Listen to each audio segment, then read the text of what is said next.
लेखिका ने बताया कि अब वे कटाव की ओर जा रहे थे। कटाव का रास्ता और भी खतरनाक था और उस पर धुंध और बारिश।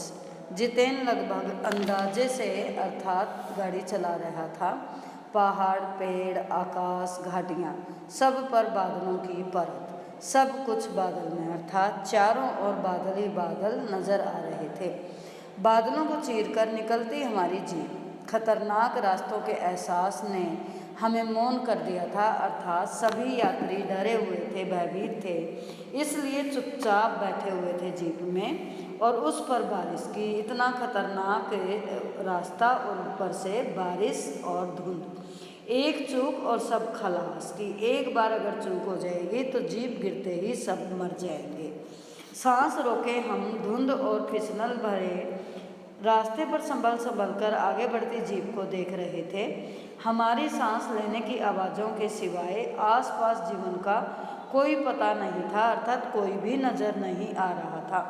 फिर नज़र पड़ी बड़े बड़े शब्दों में लिखी एक चेतावनी पर, अर्थात फिर यहाँ चेतावनी लिखी हुई थी, if you are married divorce speed, कि अगर तुम शादीशुदा हो तो धीरे चलाओ, अर्थात यह कि अपने बच्चों का, अपने घर का ख्याल रखो। थोड़ी ही दूर आगे बढ़े कि फिर एक चेतावनी, दुर्घटना से देर भली, सावधानी से मौत टली, अर्थात जगह जगह ऐसे भयंकर रास्तों में चेतावनी लिखी हुई थी कि ताकि यात्री जल्दी न मचाए और जो ड्राइवर है वो ध्यान से संभल कर चलाए। करीब आधे रास्ते बाद धुंध छटी, कि आधे रास्ते के बाद धुंध अलग हुई और साथ ही सृष्टि और हमारे बीच फैला सन्नाटा भी हटा, अर्थात यात्री भी आपस में बोलने लगे।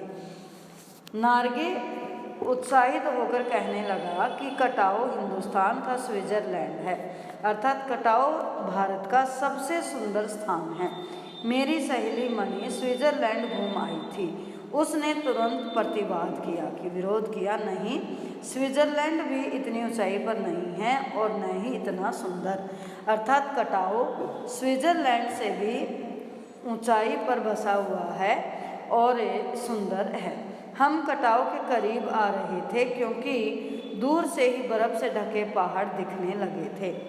पास में जो पर्वत थे वे आधे हरे काले दिख रहे थे, अर्थात कहीं पेड़ पौधे थे तो वहाँ हरे और काले, कि जहाँ कोई पेड़ पौधे नहीं थे या कुछ दिखाई नहीं दे रहा था तो काले दिखाई दे रहे थे।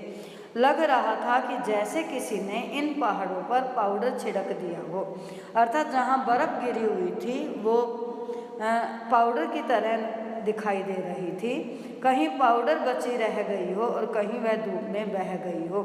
नार्गे ने बताया कि देखिए, एकदम ताज़ा बर्फ़ है, अभी गिरी है, लगता है रात में गिरी है यह बर्फ़। थोड़ा और आगे बढ़ने पर अब हमें पूरी तरह बर्फ़ से ढके पहाड़ दिखाई देने लगे, साबुन के झाग की तरह सब और गिरी हुई बर्फ़। मैं जीप की खिड़की से मुंडी निकाल निकाल दूर दूर तक देख रही थी चांदी से चमकते पहाड़, अर्थात लेखिका ने बताया कि पहाड़ों पर जो बर्फ़ गिरी हुई थी कहीं तो वो पाउडर के समान दिखाई दे रही थी और कहीं साबुन के झाग की तरह दिखाई दे रही थी। और इस पहाड़ पर गिरी हुई बर्फ़ को लेखिका और यात्री बड़े आनंद से देख रहे थे। वे अपनी जीप से सिर निकाल निकाल कर उस चांदी की तरह चमकती हुई बर्फ़ को देख रहे थे।